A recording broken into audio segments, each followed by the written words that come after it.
జగ్గంపేట మండలం ఇర్రిపాక ఏలేరు నది తీరాన వేంచేస్తున్న శివకేశవుల క్షేత్రంలో ఫిబ్రవరి 7, 8, 9వ తేదీల్లో నిర్వహించే దైవ కార్యక్రమంలో భాగంగా రెండో రోజు అన్నవరం దేవస్థాన ఆధ్వర్యంలో ఎమ్మెల్యే జ్యోతుల నెహ్రూ మణి దంపతుల పర్యవేక్షణలో శ్రీరామ సత్యనారాయణ స్వామివారి సామూహిక వ్రత మహోత్సవం నిర్వహించారు. కాకినాడ జిల్లా టీడీపీ అధ్యక్షులు జ్యోతుల నవీన్, లక్ష్మీదేవి దంపతులు, నెహ్రూ కుమార్తె తోట సునీత, సర్వారాయుడు దంపతులు పీటలపై కూర్చొని వ్రత మహోత్సవం నిర్వహించారు.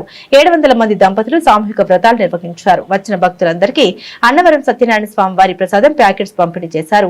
సాయంత్రం రమా సత్యనారాయణ స్వామివారి దివ్య కళ్యాణం నిర్వహిస్తున్నామని, ఈ ప్రాంతమంతా సుభిక్షంగా ఉండేందుకు లోక కళ్యాణార్థం ఈ దైవ కార్యక్రమాలు నిర్వహిస్తున్నామని ఎమ్మెల్యే జ్యోతుల నెహ్రూ తెలియజేశారు. ఈ కార్యక్రమంలో పలువురు ప్రముఖులు, కూటమి నాయకులు, అన్నవరం దేవస్థాన వేదం అధిక సంఖ్యలో భక్తులు పాల్గొన్నారు.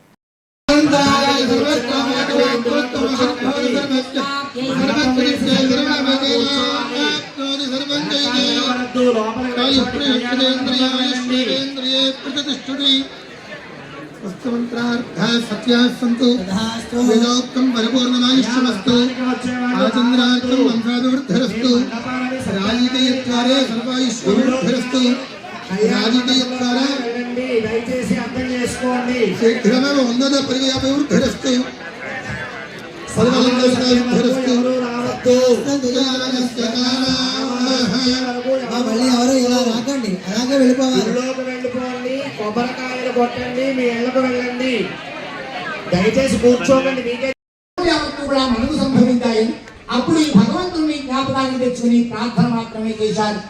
భగవంతుడు ఆనాటి రాత్రి చంద్రకేతు మహారాజా వారికి కలలో కనిపించారు. రాజా, నీ ఖైదులోని షాహుకారులందరూ కూడా దొంగలు కారయ్యా, నా భక్తులు నా శాప కారణంగా నీ ఖైదులో బంధింపబడి ఉన్నారు కనుక ఉదయాన్నే పంపించు.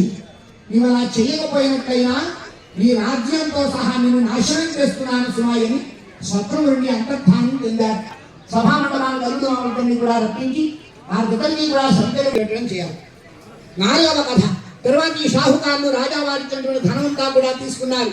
బ్రాహ్మణ ఆశీర్వచనములతో, మంగళ వాయిద్యములతో వారి దేశాన్ని నుంచి వెళుతూ ఈ ధనమంతా కూడా ఓడల్లోనికి మార్చుకున్నారు. ఆ సమయంలో సత్యనారాయణ స్వామి వారికి చిన్న సందేహం కలిగింది. ఏమిటా సందేహం అంటే, ఈ షాహుకారుల్ని ఎంతవరకు కష్టాలు పెట్టి విడిచిపెట్టానే, వీరికి శ్రమ పడకుండానే మహారాజు రెట్టింపుగా ధనం ఇచ్చాడు. ఇప్పుడైనా సరే నేను కానీ నా వ్రతం మాట కానీ ఏమైనా జ్ఞాపకం ఉన్నదా లేదా అని పరీక్ష చేద్దామని ఒక సన్యాసి రూపంలో మళ్ళీ రెండో దప్ప ఎవరైతే మిగిలిపోయినటువంటి భక్తులు ఉన్నారో వారందరికీ కూడా ఇప్పుడు వ్రతం చేసేటటువంటి పరిస్థితి ఉంటుంది. వచ్చి లైన్లో కూర్చుంటే మరి మళ్ళీ వ్రత కార్యక్రమాన్ని మొదలు పెడతారు. ఆ అవకాశాన్ని మాకు కల్పించమని చెప్పి కోరుకుంటున్నాం. అందరూ వచ్చిన ప్రతి భక్తుడు కూడా వ్రతం చేసుకున్న వారు కానీ, చెయ్యని వారు, చేసుకునేటువంటి వారు కానీ అందరూ కూడా భోజనాలు చేసి వెళ్ళాలి. ఇది దైవ ప్రసాదం. ఈ ప్రసాదాలు తీసుకుని వెళ్ళాలని చెప్పి పదే నేను కోరుకుంటున్నాను.